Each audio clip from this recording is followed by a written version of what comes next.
भाई हमारे बियाह शादी हो गई तब बियाह शादी का हमारा सेट सॉन्ग लगावे लगा का गइला की जरूरत है। कल्पना दीदी के इतना साल हो गए बियाह के सेट सॉन्ग गावत रही ना उनकरा से बढ़िया क्यों गावे दीदी कैमरा के सामने सब कुछ ना कहल जाला। अरे यार गीत गावो ना कौन जरूरत में बात करे के कुछ आपनो होखेला बाकी ना। लेकिन जब सेट सॉन्ग के बात आइला त हम दुगो गनी हम ऐसे सेट सॉन्ग ना गए। हेमा पांडे एक बात खुशी भई जब हाथ ना कैमरा लागल अनुपमा दीदी से कभी कभी मंच पर मुलाकात कभी कभी का आज भई बहुत दिन बाद और बहुत बहुत धन्यवाद मयंक जी के और मामा जी उत्कर्ष जी के जितना उनकरा के बबुआ जहां जी हमरा के याद रखो इतना तो उनकरा के गरिले बड़ पिछला एक हफ्ता ना सोती है ना काल जाके इंस्टाग्राम पर फोटो डालब तारा संगे सिंगल फोटो खिंचवाएगा मंच पर। और सुनी इतना कैमरा लागल बा एगो हम बात कहल चाह मंच के माध्यम से कि हम पारंपरिक गीत गाइला बियाह शादी में लोग बोलावेला दुल्हा के चाहे दुल्हन के घर वाला के गाली गीत गावे ठीक बा। पारंपरिक गीत ये होला हमनी के घरे जौन बेटी बहन गावत लोग ये होला। लेकिन आज पारंपरिक गीत के नाम खाली देख कुछ कलाकार लोग जौन मंच पर खड़ा होके टोनबाजी करता लोग इशाराबाजी करता लोग चाहे फीमेल होके चाहे मेल सिंगर होके। बस हम ये रिक्वेस्ट करब कि प्लीज पारंपरिक गीत के ना कोई फीमेल ई ना कह कि लड़की गलत त लड़का सही है लड़का गलत त लड़की सही ना दोनों में कमी बा।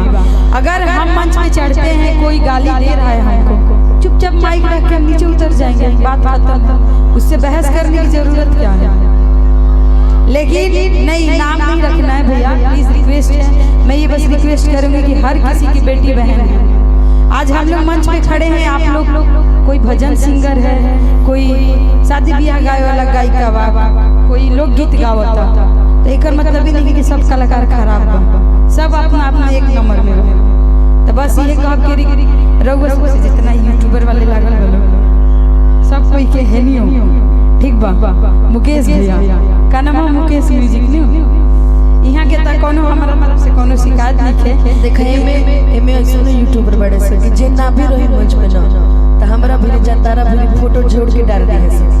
अब आदि में का कहिए कि फलानवा तो डाला था तो फलानवा अपन बहनी के गाड़ी दे तो हम दिएबे कोई बात ना जेकरा डाले के डाली फिर समय है भैया जेकरा डाले के वो डाली फिर समय है। हमनी के मंच ठीक है बा एगो मंच के माध्यम से थोड़े के कुछ कहता तारा में दम हो तो डाली हमरा में दम हो तो हम हटवाई बात हटवाई अब सीधे एक्शन लिए आ जनकरा के रोक के बट रोक लिए हमरा कोन बस पारंपरिक गीत के ये हम कहम कि रउआ सब पारंपरिक के ना सब कलाकार के इज्जत सम्मान दही जा जवन गायक गावे गइल बनी उ गाई प्यार सम्मान से मंच से नीचे उतरी बात खत्म बा।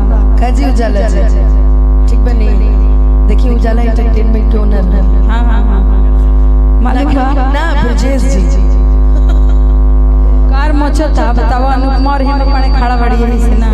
लेकिन रउआ सबसे बार-बार ये रिक्वेस्ट बा कि एकरा के साफ सुथरा रखब जा ना तो अगर खराब रखब जा तो मंच के माध्यम से कहत नहीं ई पहला मंच रहे दीदी के संगे दीदी हमारा संग ठीक दूसर का बार हमनी के मंच पर साथे रहब जा लेकिन खड़ा ना होब जा ठीक बा। और चली देखो ई हमरा के बियाह के गीत सिखा दी हम इनकरा के सेट संग लोग